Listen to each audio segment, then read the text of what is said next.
I am all ready. If everyone's ready, we're going to go ahead and call the meeting to order at 7:01.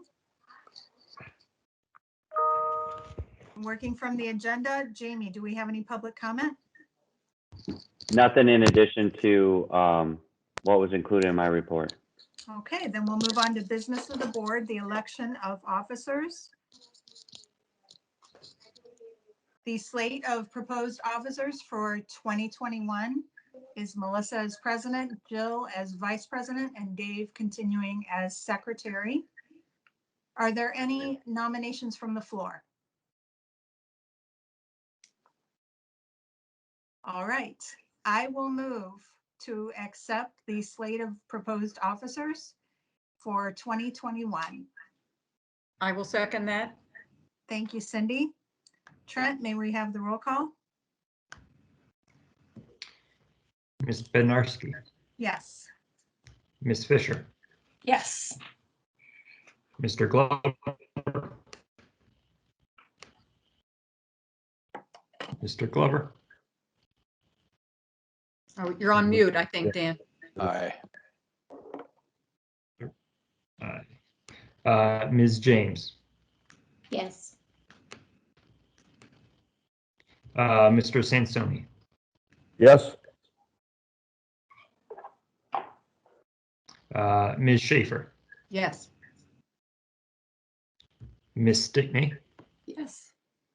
Yes. okay, that's Thank everyone. you very much, everyone. Melissa, you have the gavel. Okay, Thank you. thank you. Well, this is obviously this is my first time doing this, so please be patient with me this year, and don't hesitate to ever reach out to me for whatever reason. My goal is simply just to continue working with all of you to support the library and work through the pandemic, work to have our strategic plan and building plans implemented, and again, continue to improve the board and using the talents that we have on this board. So that said, the next thing on our agenda is the oath of office. And we started doing this again, I think it was last year, maybe it was 2 years ago, just as a kind of refresher and renewing our commitment to the library as board members. Jamie and I discussed how to do this over this format, and we thought the best way to do it would be just to have one person read it aloud, unmuted, and everyone else to do it muted because of this synchronizing problem with online platforms. So is there a volunteer? I mean, I'm happy to do it, but if someone would like to be the reader aloud other than me, please volunteer now. No? Okay, so why don't we have all board members except for me mute, and you can follow along as I read aloud. I, Melissa Stickney, do solemnly swear that I will support the Constitution of the United States and the Constitution of the State of Ohio, and that I will faithfully and impartially discharge my duties as a trustee of the Rocky River Public Library, Cuyahoga County, Ohio, to the best of my ability and in accordance with the laws now in effect and hereafter to be enacted during my continuance in said office and until my successor is chosen and qualified. So hopefully you were all reading aloud in your head or speaking aloud while muted. All right. Our next order of business is to approve the minutes for the December 9th meeting. Are there any corrections to those minutes at this time?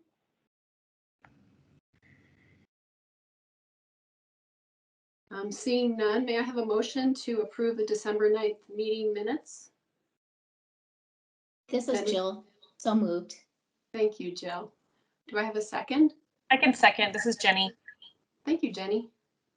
All those in favor, please wave your hand. Dan, I can't see you. Oh, we're doing roll call, aren't we? For everything, right? Yes, all roll call. All roll call. Forget that waving of the hand. Trent, whenever you're ready. Okay, Ms. Ben, Yes. Mrs. Fisher, Yes. Mr. Glover, Aye. Ms. James, You're muted. Yes. Yes. okay. Mr. Sansoni, Yes. Ms. Schaefer, Yes. Ms. Stickney. Yes,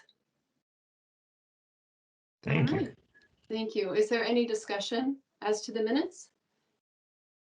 If not, the motion passes. Thank you, everyone. Moving on to the Fiscal Officer and Finance Committee report. I'm going to turn it over to Will. Just note that we did have a meeting last week and felt that the reports that were provided really had a lot of great news, given their end of year reports. And so, Will, I'm going to let you take it from there and talk a little bit about where we stood at the end of the year and end of November as well, I guess. Sure. So with November, I'm not necessarily going to go into heavy detail with it, just because it's we're really talking about year end here, unless anybody has any specific questions about November. So before I kind of glaze over that, we could just move on to year end. My notes sort of speak for themselves, but some things that I wanted to point out that I thought were important. The PLF performed much better than we thought, by far. And we talked about that as the year has gone on, 2020, as it progressed. It was coming in better every month, more than anticipated. That's not to say that that's going to be the trend here in 2021. We'll see how that goes. One of the things that maybe everybody has seen, or maybe not, is that the governor wrote to President Biden with various points that he thought was important for the state of Ohio with the pandemic. One of the main points, I think it was number 2 or 3, was state and local funding. So we've talked about the state of Ohio is going to be using the rainy day fund in 2021. We'll see what sort of other federal help that the state may receive to help kind of shore up some of their budget shortfalls, which would then maybe allow for movement within. Again, it doesn't totally impact us because it's all going to be based on what the state revenue fund ends up being. But if they can use less of that for other things, or that pie remains the same size, we're still going to get our percentage of the PLF.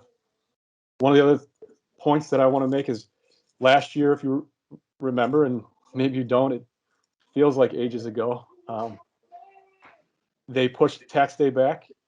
That is I don't know the exact percentage, but it is a huge percentage of collections for the state of Ohio comes on tax day itself. Last year it was pushed back to July. That is not happening this year. So we're going to want to watch what happens in not necessarily the April PLF, but May and June PLF, and how did that big collection day, did they see a downturn, and the state revenue fund is much lower than they anticipate, and then we'll see the effects even more so on the PLF. So those are some of the things I wanted to point out, that we did much better in the PLF than we anticipated, but 2021, we're going to find out what's going to happen here, within the first 5 months. We'll see what the real writing on the wall is going to be.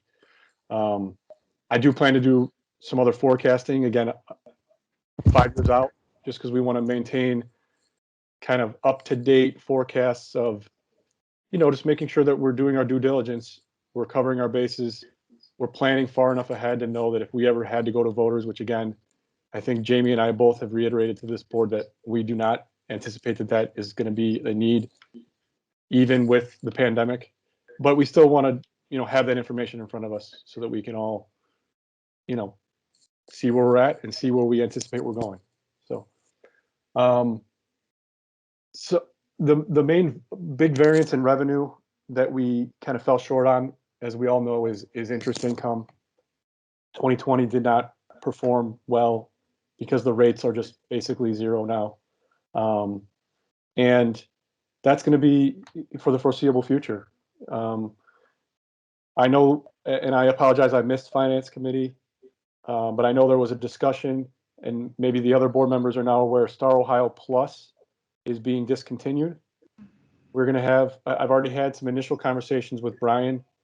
We're going to have a follow-up, him and I, towards the end of this month. He's kind of come back to me and said, because I went to him and said I'd like him to actually present to the board.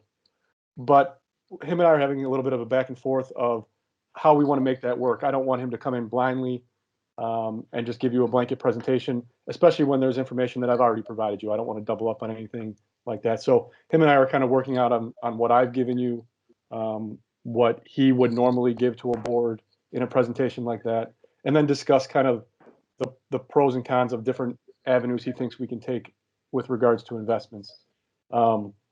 This is an opportunity to do that. Star Plus going away. We just have to maintain our liquidity. So I don't think all of Star Plus would go into some sort of new investment or even the laddered CDs with Fifth Third, but some of it. Probably a big portion. You know, in my initial look at it, I was thinking half, but him and I are going to discuss that as well. And Jamie, obviously, you'll be included in those discussions, of course, too. Is there any questions regarding Star Plus? I know that came up in finance, so I wanted to, if there was anything directly about that anybody wanted to discuss. The one question that I had, and you might not know the answer yet, is in terms of the timing of when we might see reallocating these funds in different investments. Do you sort of have a timeline in mind for that? Or is it not really fixed at this point? It's not, but I'd like to do it. I would like to do it before Star Ohio Plus officially closes, so that the money just doesn't default into Star Ohio and then we move it from Star Ohio to the new. If we can arrange it with Brian appropriately and Jamie and I have discussions with him and we all agree on what we should do, and then the board is privy to that information too, then we can make a move. And I think it can happen before April. So. Okay. Is April then the day that the plus? I don't have. I'm going off memory. I don't have that in front of me, but yes, I think so. It is. I think it's in April. All right. Will, I just have a general question. If you see a lot of entities obviously having to move their money out of Star Plus, do you think they may also move it out of the Star account too and kind of cause a little uncertainty or anything with that account? No, I don't think so. Okay, I don't good. think. No. I think the main reason, and again, I'm reading the bulletins and different things that were sent to us about Star Plus, but the reason to close it is that the state of Ohio felt that there was private investment that achieved the same goal that Star Plus was there for. We saw that coming for sure. Yeah. So there's no need to have that program any longer. Right. You know, I don't know if Rocky River was ever part of like the CDARS program, or if you're familiar with that. I mean, Star Plus is. That doesn't sound too familiar to me. So it's basically you're investing. It's sort of what Star Plus is. You're investing with a bank a sum of money, but they then invest that with others to keep you FDIC insured at $250,000 increments. Right. So you look at your Star Plus is sort of the same thing. You look at a listing of what you get from Star Plus. This isn't really given to the board, but the statement shows all the other banks that it's invested with at 248, 250 increments, so that you're FDIC insured. So. Sure. Yeah. All right. Thank you. Good questions. Any other questions? General, go ahead, Dan. Well, I was just curious if there was anything you thought the board needed any kind of direction that you needed. It seems to me that you and Jamie could handle this on your own. Yeah, no, I appreciate you saying that. I because that gives us confidence. I think we can as well, but I want to make sure the board's informed. That's all.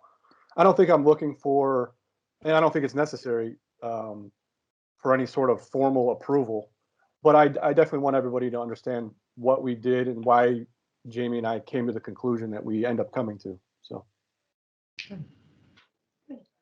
Good. Okay. Dave, did you have a question? That kind of covered what I was going to talk about, so that's good. Okay, thank you. We do have to approve of the financials for both months and the gift reports. So looking at the November financials, which are on page 13 of your packet, do I have a motion to approve the November financials? I can make that motion, Melissa. Do I have a second? I'll This is second. Jill. Go ahead, Cindy. Okay. Okay. Roll call vote, Trent, when you have a chance. Of course. Ms. Bednarski, Yes. Ms. Fisher, Yes. Mr. Glover, Aye.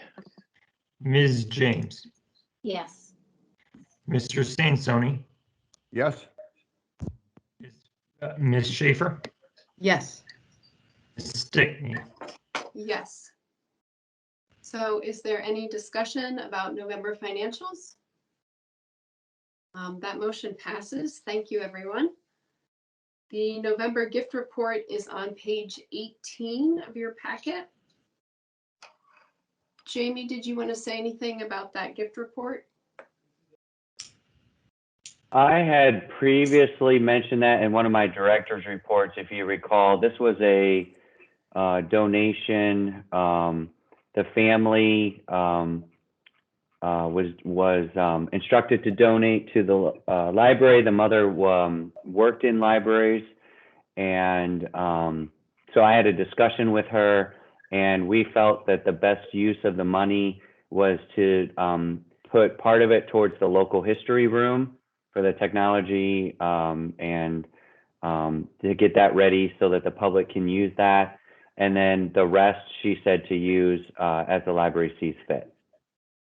And then the other one's pretty self-explanatory. That's the Edward and Jean Geistel Foundation is a pretty regular check that we get each year. Sometimes it comes to the library. Sometimes they will send it to the Friends. I'm not sure what the various reason is, but they switch it up. Okay, great. May I have a motion to approve the November gift report? So moved. Thank you, Dave. A second? I can second. This is Jenny. Thank you, Jenny. Trent, when you're ready.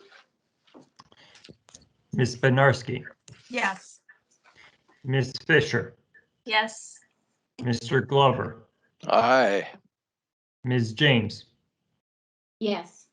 Mr. Sansoni, Yes. Ms. Schaefer, Yes. Ms. Stickney. Yes. Any discussion?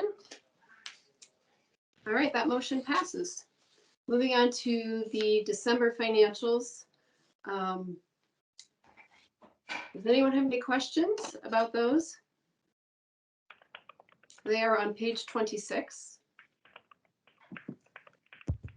If not, may I have a motion to approve the December financials? One thing I'll quickly just point out for December, where we ended from just a cash balance standpoint for the general fund. You can see it, last year we ended the year at 7.2 million.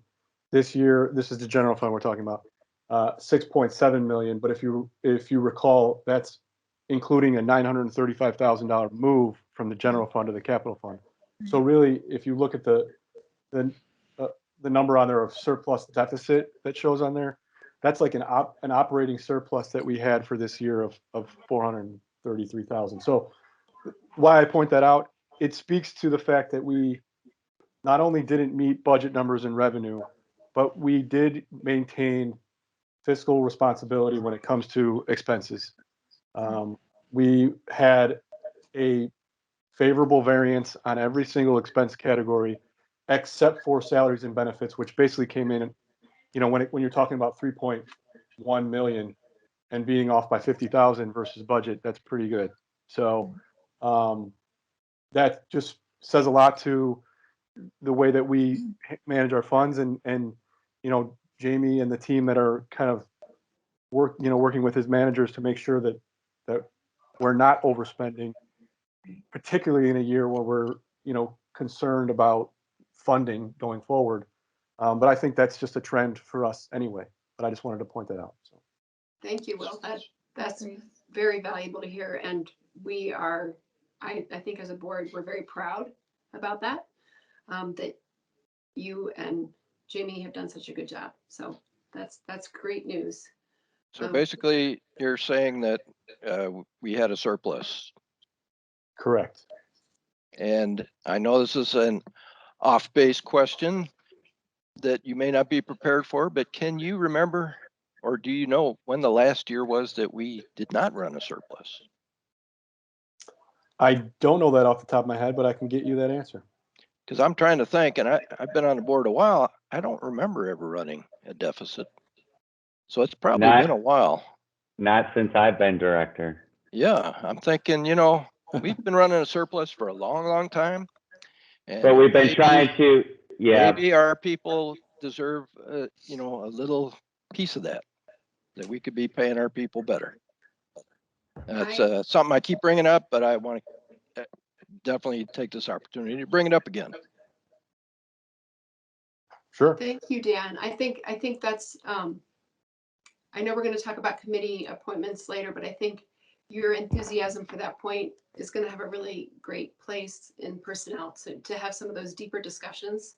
So thank you. I also think it's a testament to the fact that Jamie and Will are doing an excellent job at sort of forecasting out in a way that's more than reasonable, but also just spending the money wisely and not overspending. So I think it's also a testament to just good management. So. And I also think it's important for the board to understand, because you're going to have, you might have community members ask you, well, why are my taxes going towards a library that can run without that much tax revenue? That would be a valid question. You would say, we're running a surplus every year. You'd say, yeah, you're right. The point is,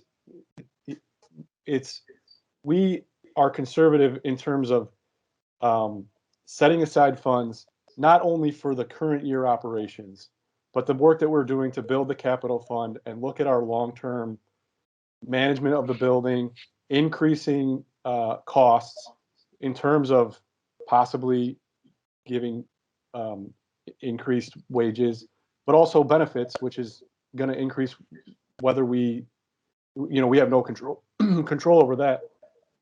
It's important that if that question were to come up, it's not that we don't need the funds, it's that we're properly managing them and we're setting aside stuff for the future. It's just because while it looks like great now, and it's looked great in the past couple of years to have these surpluses, the PLF is always a variable that we don't know.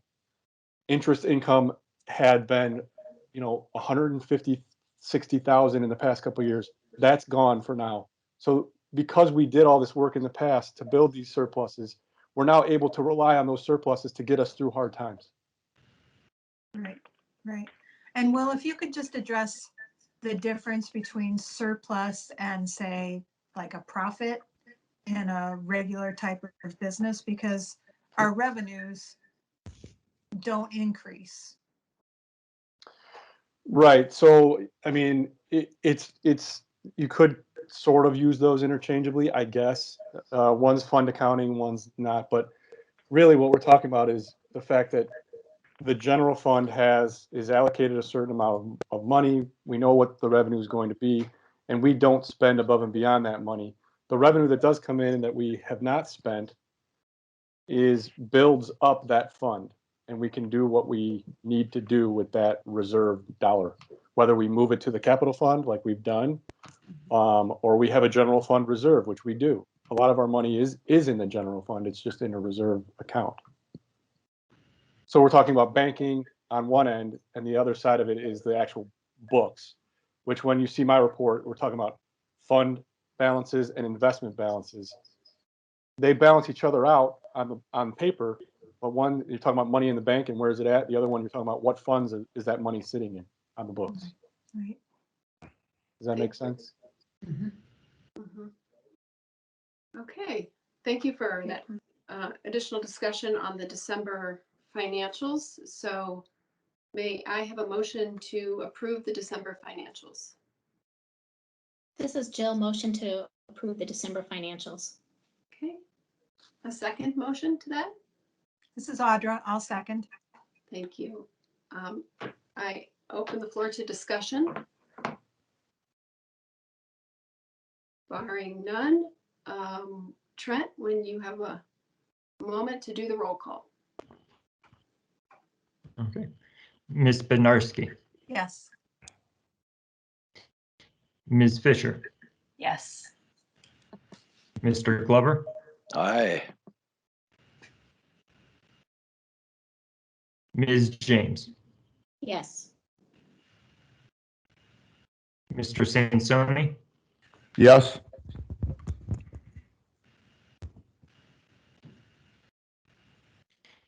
Ms. Schaefer, Yes. Ms. Stickney. Yes. All right, that motion passes. Thank you. We do have a December gift report as well on page 31 of your packet. Jamie, did you want to say anything about that gift? I believe it was a gift card. Of some Yeah, sort.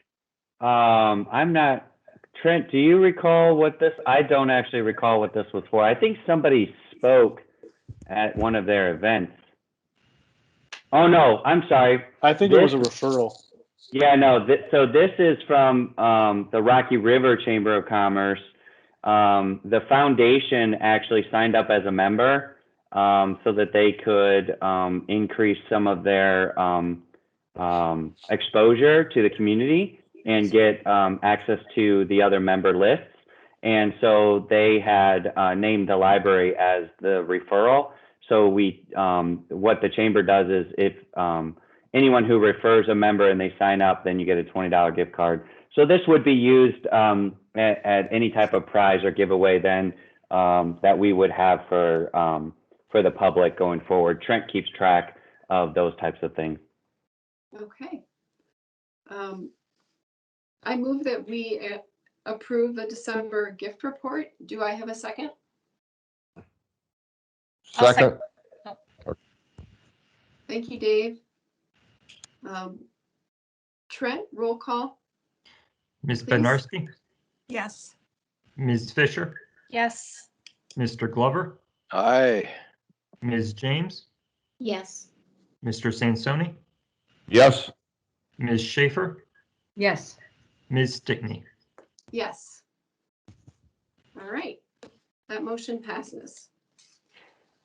We are moving on to approving the purchase orders over $10,000, which is on page 36 of your packet. Jamie, do you want to talk about this? I do appreciate the comprehensive nature of the miscellaneous vendors on what was included in the report. That's very helpful. Yeah, so this is an annual thing. We actually have probably close to 100 of these that are entered in, which, by the way, Rhonda has 2021 budget uploaded and started, and she was able to do that with very little help from me, and this was her first time doing it. So kudos to Rhonda for getting us going. We generally have to wait until 2020 is completely closed, and then we get going with 2021. So there was a little discussion in finance about the miscellaneous vendor. Those are what we call multi-vendor POs, where it's a single purchase order that is made, but checks can actually be cut on that same PO, but to payable to different vendors. Whereas the rest of these, all of those checks will be written and to the vendor that is named. So that is the additional information that you had, and just a little bit of an example of who some of those vendors might be. Of course, you'll still see those checks throughout the year. And these are kind of the normal cost of doing business annual POs. Anything that we might have in the budget but is extra, so to speak, or something new that we're trying to do, and it happens to be over 10,000, that will come to the board at that specific meeting. So you should see vendors that you're used to seeing, vendors that we've probably paid throughout last year as well. It just makes it easier so that we're not creating, something that we're paying monthly. We can cover it in one PO versus 12. And then the book orders is actually something where we've streamlined over the last 2 years so that we're getting all of that paperwork and work for Rhonda and Will down to these handful of POs. Thank you for that explanation. May I have a motion to approve the purchase orders over $10,000 for 2021? So moved. This is Cindy. Thank you, Cindy. Do I have a second? This is Jill. I'll second. Thank you, Jill. Is there any discussion? Yeah, I don't want to waste time, but I'm just curious, what is the property tax collection fees that the Cuyahoga County Treasurer charges us? I asked that one year. That's a good question. To collect the money, they do hire people to make sure the taxes are paid, and we're paying our, I don't know if it's a proportionate share or if it's a fixed sum. Jamie, you might know more about that, but this is But they something bill that gets us. paid every year. Wow. Probably Okay. paying lawyers. Yeah, Will? Yeah, it is a proportionate amount based on their city that you live in. But you do have a fee that you pay as part of like our real estate tax settlements. And really we get these advances when we settle up the settlement. The term settlement is we're not getting everything because we settle up what they've collected and then they take their fee too. So. And it's over 10K? Oh yeah. Wow. And I think it's been that amount for at least 3 years. I don't think it's gone up Yeah. Well, I don't since know I've been on the board anyway. It's been the same. No, it's pretty consistent. Mhm. Okay. Sorry to waste time. No, it's a good question. All right. I believe that we have passed that motion, or no, we have to do the roll call. You ready? Yes, thank you, Ms. Jen. Bednarski, Yes. Ms. Fisher, Yes. Mr. Glover, Aye. Ms. James, Yes. Mr. Sansoni, Yes.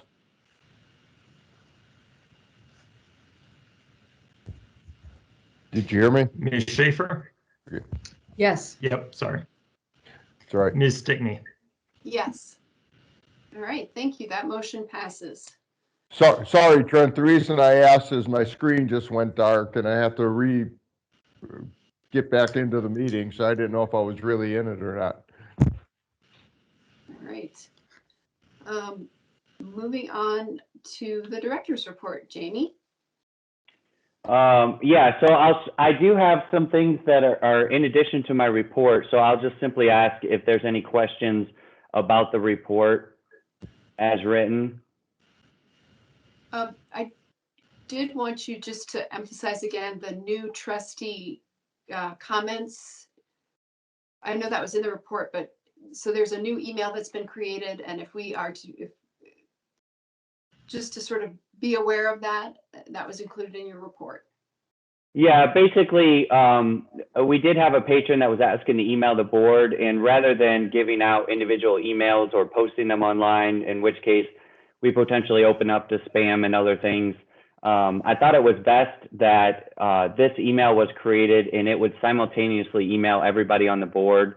And just a point of reminder, if you get any emails directly from the public, not to respond directly to them. And that's simply because it may take some discussion or there might have already been follow-up on the library's end. But it is a way to have all of the trustees on the same page, so to speak. Thank you. I actually had a quick question. I read that someone asked, the patron asked about contacting the members of the board. And I was wondering if we had heard from them or if we knew there was any follow-up of what that was that they needed. So at the time that they had requested to write the board or the email, we didn't have this set up. So we had instructed them that they could write a letter and drop it off to Krista in care of the board. And we have not received that yet to this point. I suspect, I think the concern was about the number of computers that are available in the computer lab. And I'm not sure if it's the same patron that I've spoken to before, but I had spoken to one and they were trying to say that Westlake had many more computers available, and if Westlake could do it, why couldn't we? And some various things as far as they're concerned that we were not offering as many computers as we could. And, you know, so just the same as it had been explained to the patron I talked to, we have the things in place at Rocky River because we're doing what we feel like is the safest and best thing for the staff as well as the public. And we're trying to be able to, you know, we have different space restrictions. We have potentially different cleaning protocols. And so we're doing what we can here. And, you know, the other part of that is, I mean, we're open to the public. I think it's only us in Lakewood at this point who are even still open to the public. Westlake is still doing computer use. But, you know, every library is a little different. And I think that I have talked to my team. I talked to Trent and Angela, and they are aware of the comments and have evaluated what we could or couldn't do. And I think that we'll continue with what we're doing until we drop from the level that we're at. Thank you. I was very pleased to see the diversity training information included in your report as well, and that we are working with the city. And I'll be interested to know who, and as long as that information is not private, who attends that training. Yeah, they're taking the RSVPs right now. Mary Ellen is. Trent will actually be attending that as the representative of the library. They're asking. They're only able to take up to 50 people for the various trainings, and so hopefully each one of those, you know, it's the civic groups that meet. I think it's around quarterly. We all get together and meet with the mayor and try to share information, as well as she lets the group kind of know what's going on at the city. But it includes groups like Meals on Wheels. It includes the Women's Committee of Rocky River, I think the Parks and Rec Foundation, et cetera. So just the various nonprofit groups within the city, as well as volunteer organizations. Okay, and also I really appreciated the your new building assessment report that you included. That was very helpful. Thank you, Jamie. You're welcome. And I will try to, I'll try to keep that updated as we go along. I know, again, you know, that's one of those things where, you know, it's out on my desk and readily available, and I'm always looking at it, and Greg and I are always talking about it. And sometimes it gets a little bit, you know, things that are constant in my head, not necessarily there for the board. So hopefully that's a good reminder to each month to at least keep it updated, and you'll kind of see it as it changes or and moves forward.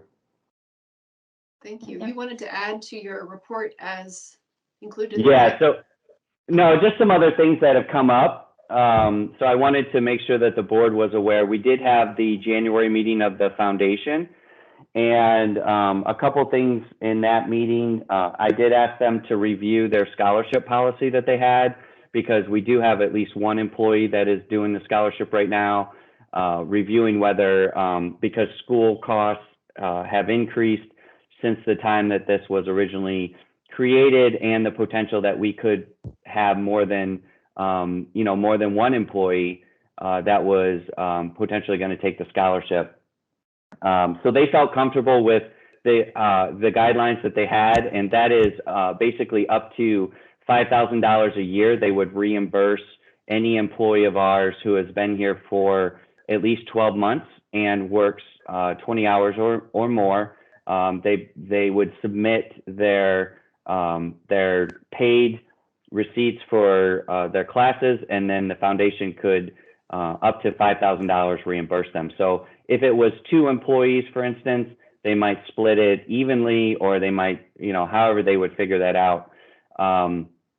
The other part of the discussion, I think the board should know, is they did come to the conclusion that they were comfortable with around $50,000 a year as far as project costs for donations to the library. So I think that was a major step ahead, whereas before there was nothing really named, and there was quite a bit of discussion. And they also realized that there has been quite a bit of discussion about various projects.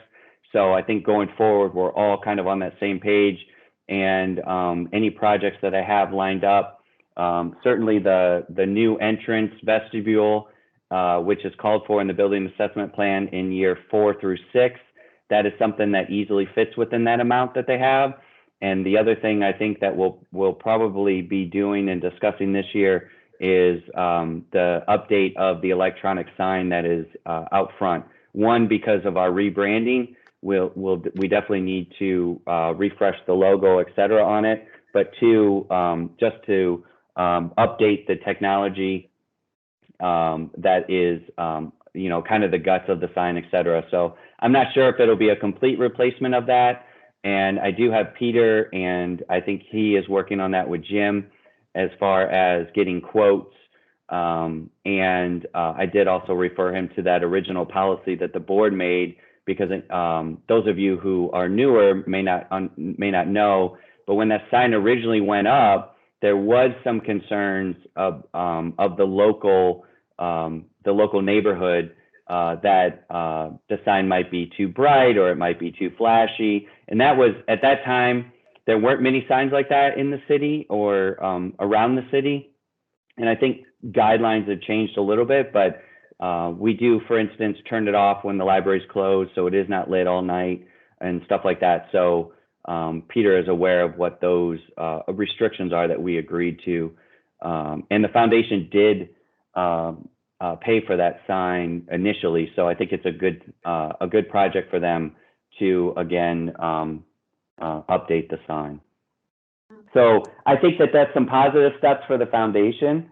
And I did ask all of the members to try to bring at least one name that friends of theirs that they knew that would possibly be a good fit for the board, because we are about half the size. The board can seat up to 15, and they're currently at about 7 or 8. And then there's there's less attendance at each meeting based on what people whatever their schedules are. So those are positive steps. The other thing I did want to mention, in case you heard, this was not a problem at all, but it was last week, I believe, that we actually reached our 30 patron limit.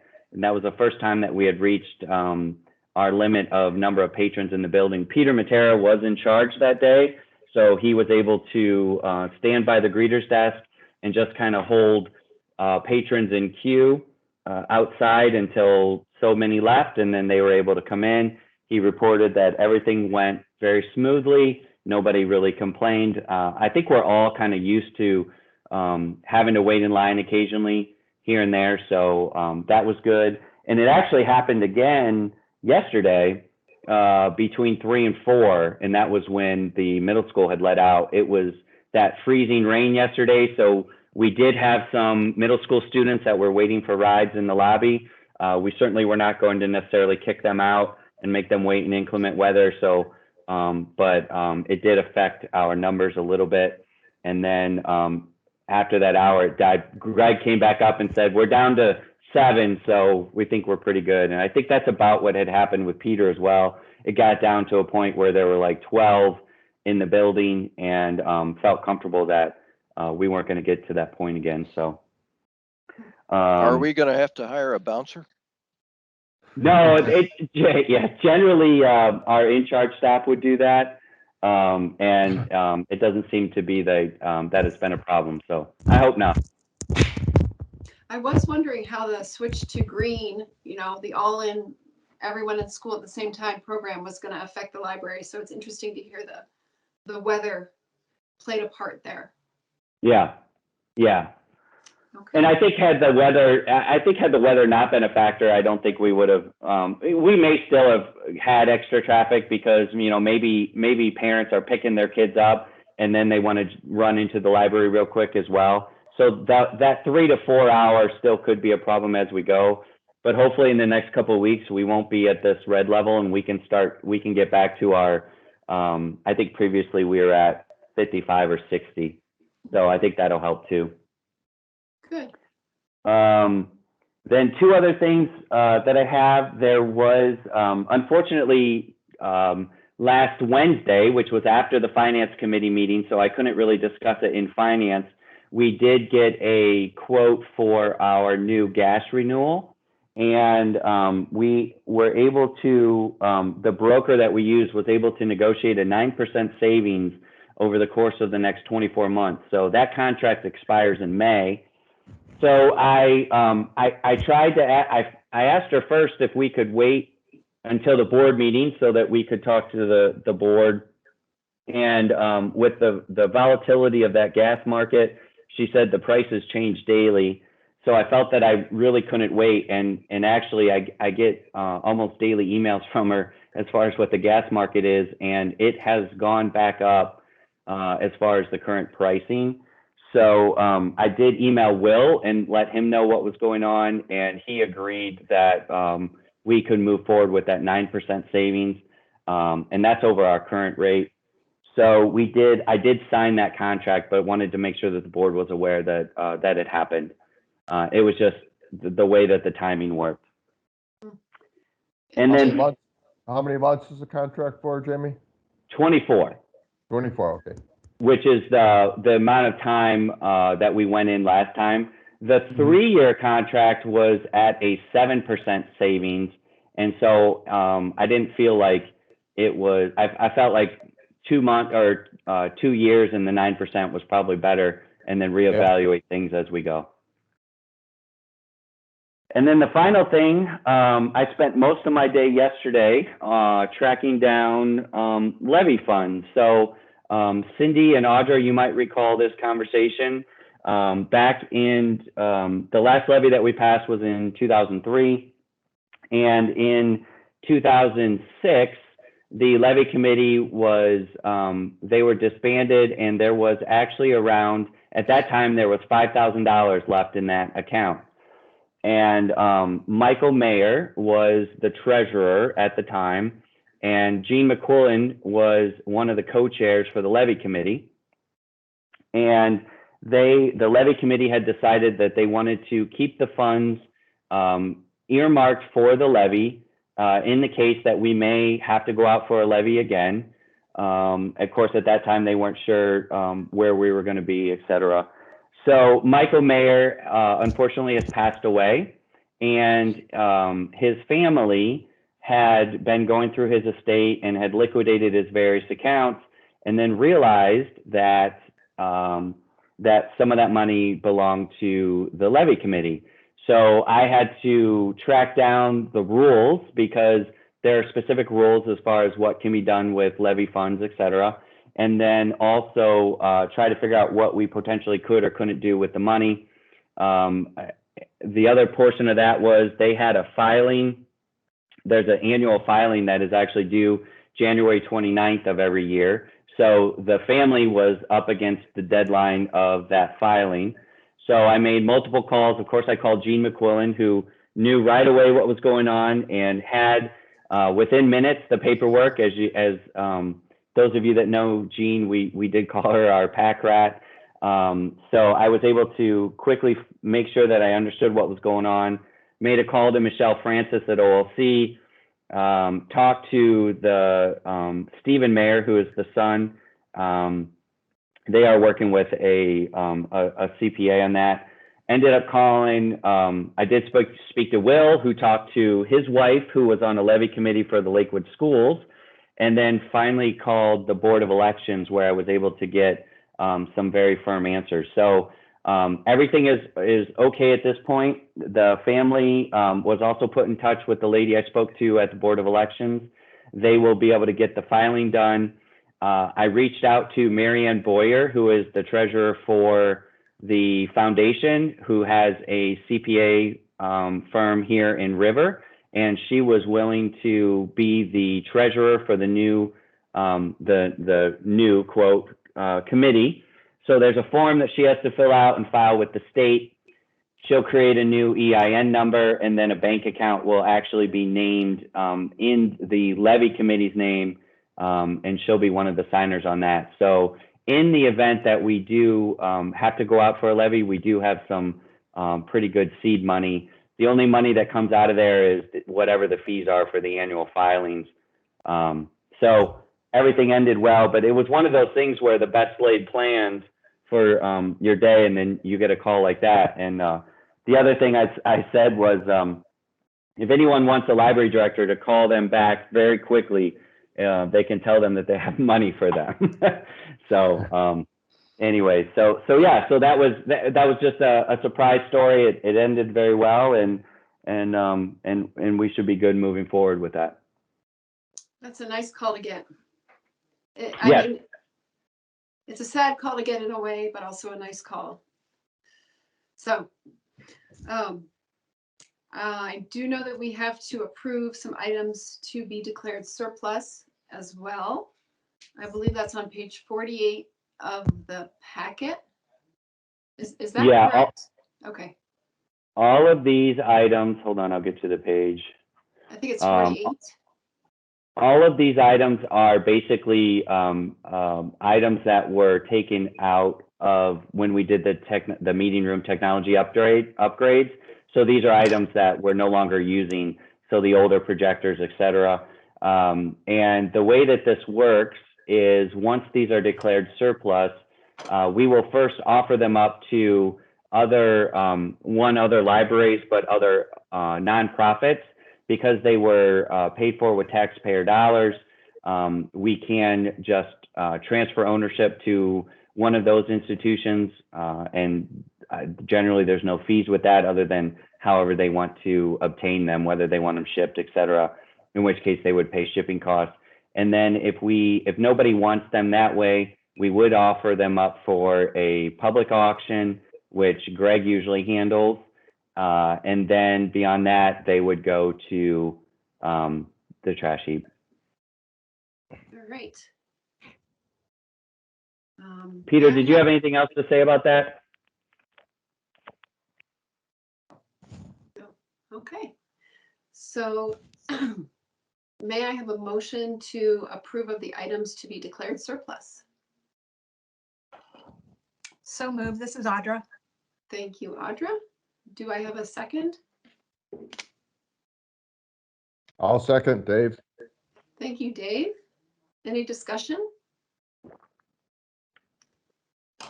Trent, could we have a roll call vote, please? Ms. Bednarski, Yes. Ms. Fisher, Yes. Mr. Glover, Aye. Ms. James, Yes. Mr. Sansoni, Yes, Ms. Schaefer. Ms. Schaefer? Yes. Okay. Ms. Stickney, Yes. thank you. All right. That motion passes. Jamie, did you want to discuss the personnel report, or Trent? Did you want to dis- Yeah, I can, since Trent's taking minutes at this point, Okay. I can talk about that. And that is the training services supervisor position that you had approved in December. We posted that internally and did have a few applicants for that position.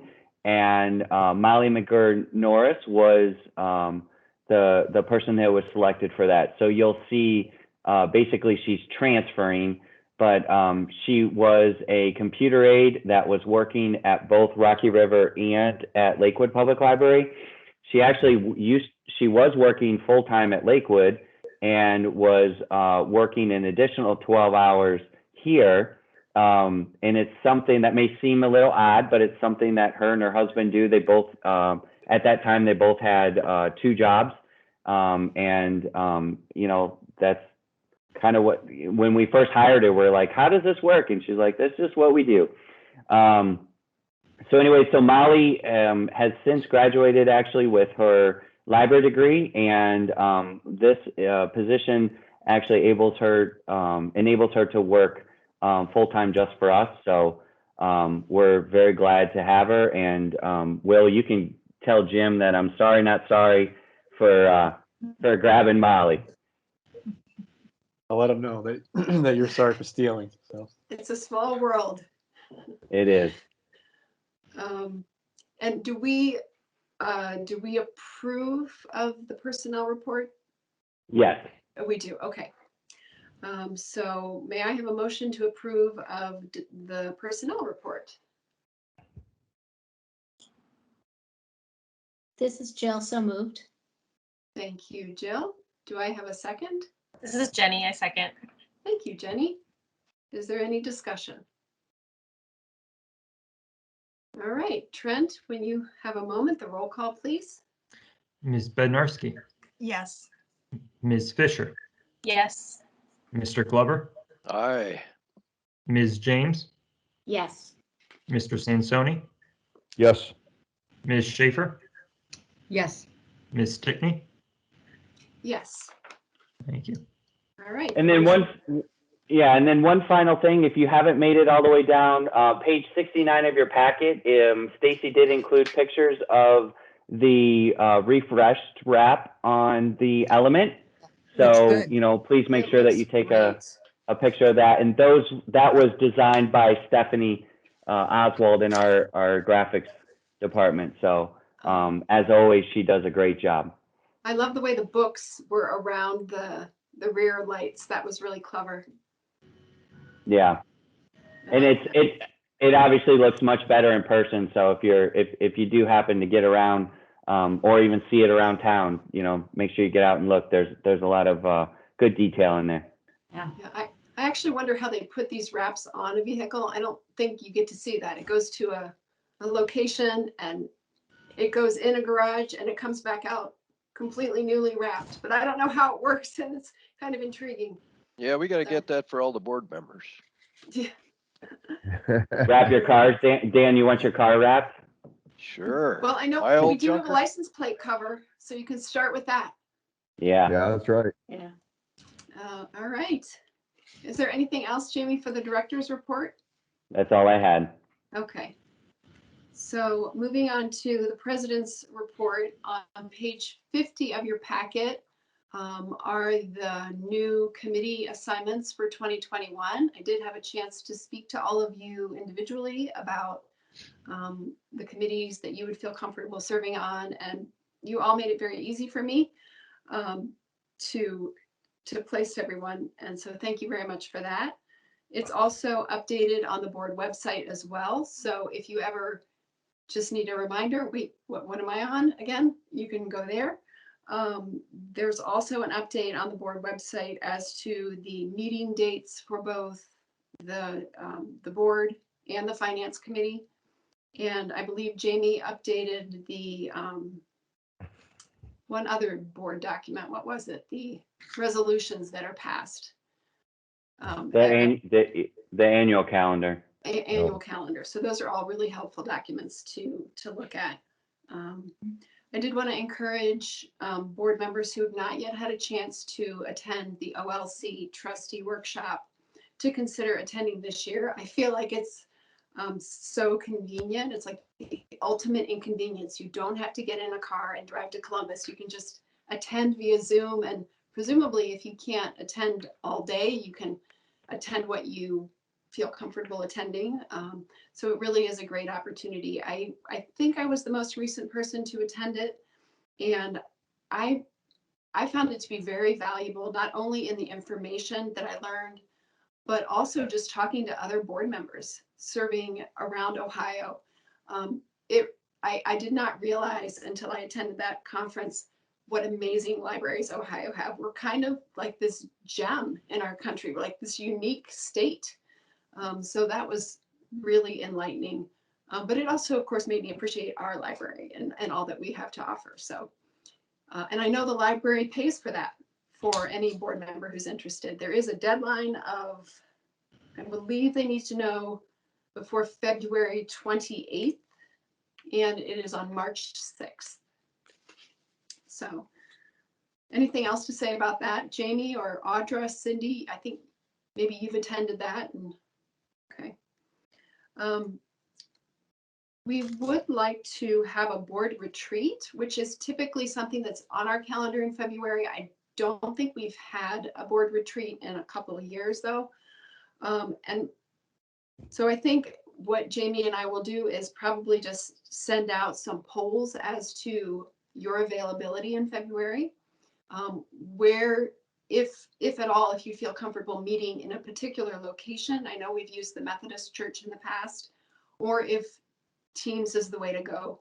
And then also just a question about topics or subjects that you might want to talk about. So I think the function of a board retreat is, in these meetings, we have very formal procedures. We're passing resolutions and we're acting as a board. I think my understanding, and again, Audra and Cindy can speak to this, is that a retreat is more of an opportunity to have discussions with the whole board and to, maybe even engage in some learning as board members as well. Does anyone want to add to that? But I thought, just to let you know that you're going to be getting some information and hopefully you can respond. So look at your email. I'd like to ask the lawyers, how does the Sunshine Law apply to retreats? That's a good question. So well, I can answer that. The Sunshine Law would affect the retreat just the same as it would affect a board meeting.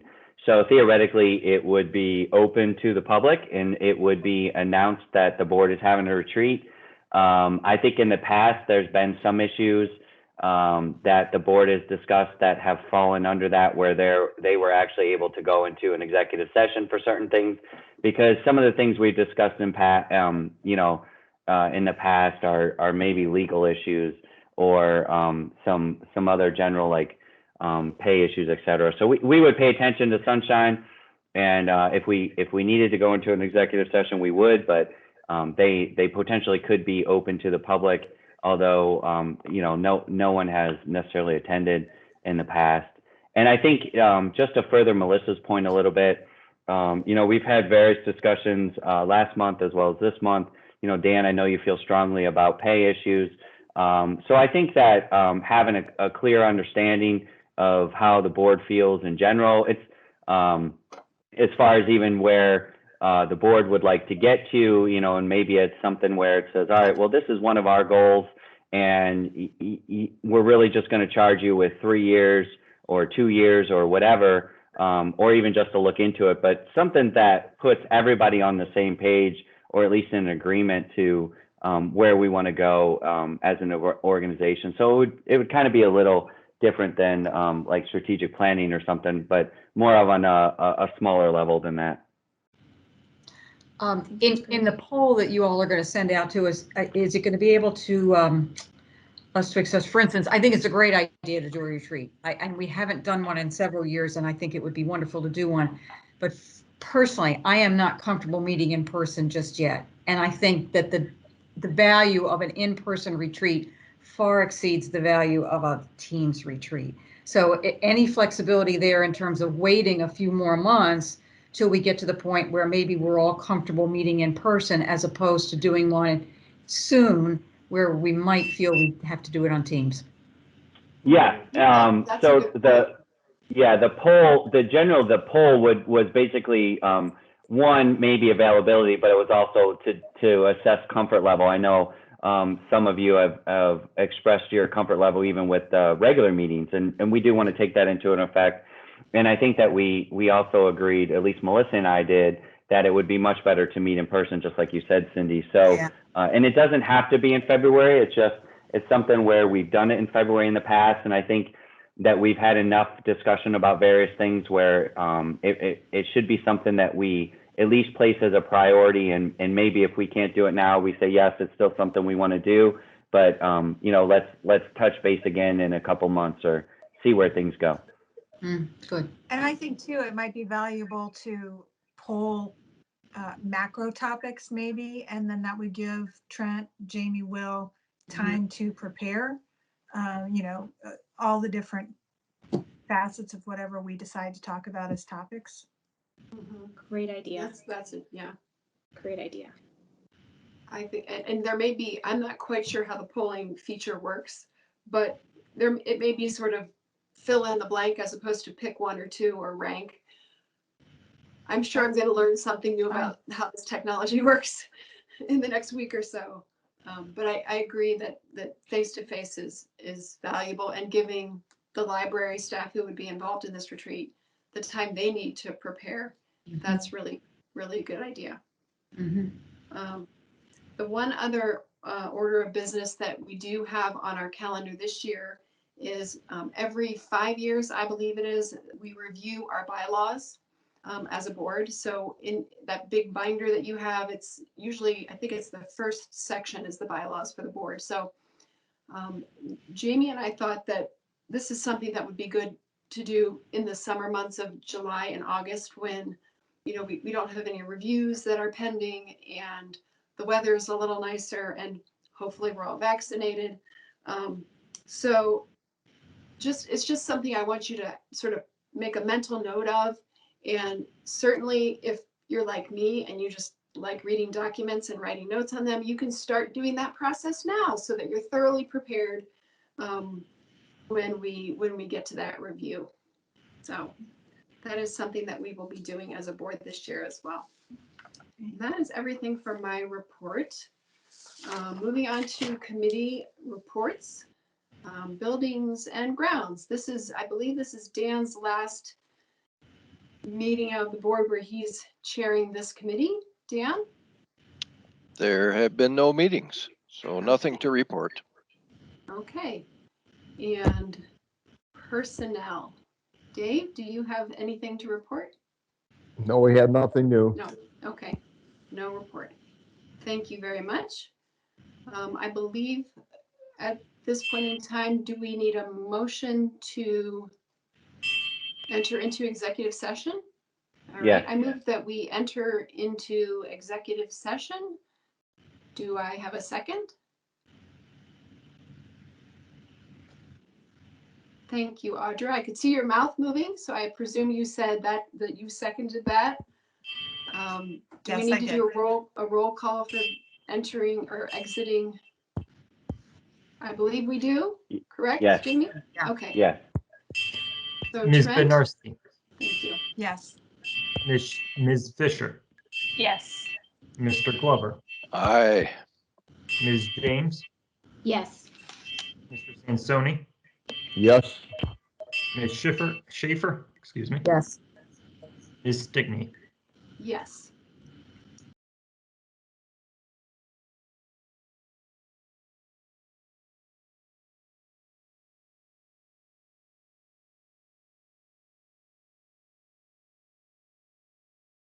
Okay, so Trent will probably need to know, and I can make a note of it, that we're coming back in at 8:18. Yeah, I've got that for Okay. him. Thank you. So resolution 01-21 fiscal officer contract. The resolution is that we accept the fiscal officer contract with Will for 2021 as written and reviewed by the board. Do I have a motion to accept that agreement? This is Audra. I so move. All right, do I have a second? This is Jill. I'll second. Okay. Trent is no longer here to do a roll call. Would you like me to do a roll call? I'll do the roll call. Okay, thank you. Ms. Bednarski, Yes. Ms. Fisher, Yes. Mr. Glover, Aye. Ms. James, Yes. Mr. Sansoni, Yes. Ms. Schaefer, Yes. and Ms. Stickney. Yes. Okay. All right, any discussion? Oh, I was supposed to have discussion before. No? Is this the right time? Well, that motion passes, or that resolution passes. Do we need to have a motion to end the meeting, or are we? Can I just want to Yeah, add one we'll thing just before we end close? the I, meeting without. my apology, I just want to add one thing. I noticed there was tremendous work that went into the department reports that we read in our board packet. And I just wanted to say a huge thank you and acknowledge all of the work that went into those and the amount of work that's being done by each department. It was impressive, extremely impressive. And to read the detail, this was no small task. So truly appreciate that detail. And just, you know, the commitment by everyone, as well as the strategic plan. That was knocked out of the park. That was fantastic. Loved receiving that in the mail, all Yeah. of the publication around it. It's beautiful, beautiful every step of the way in the execution. That was fantastic. So wanted to make sure I called out those two because truly noted and very impressive. So thank you. Yes, Great. thank you. And just in case you didn't know, those are jar openers. No, that stuff, I knew that. Yeah. And I love mine. I want more. Well, I was very happy to see in those departmental reports that some of Rocky River Public Library's traditions, like the Christmas ornament tradition, that we were still able to find a way to make that happen. And I have to say, I laughed out loud when I saw that the most popular online Zoom was the one for the cake, because Yeah. of course everyone wants to make cake during the pandemic. And Sue's good. but I just thought that was great that the Gerbeau cake was the most popular Zoom. So, all right. Just someone to guide me here. Do I need to actually call for a motion to end the meeting? Yeah, we'll have a motion in a second. No need to vote. I motion to close the meeting. Second. Was that a motion? If so, second. Do I Yep, have a second? Dave seconded, and Thank I've you. got 8:22. 8:22. Thank you, everyone. Thank you. Well done, Thank you. Melissa.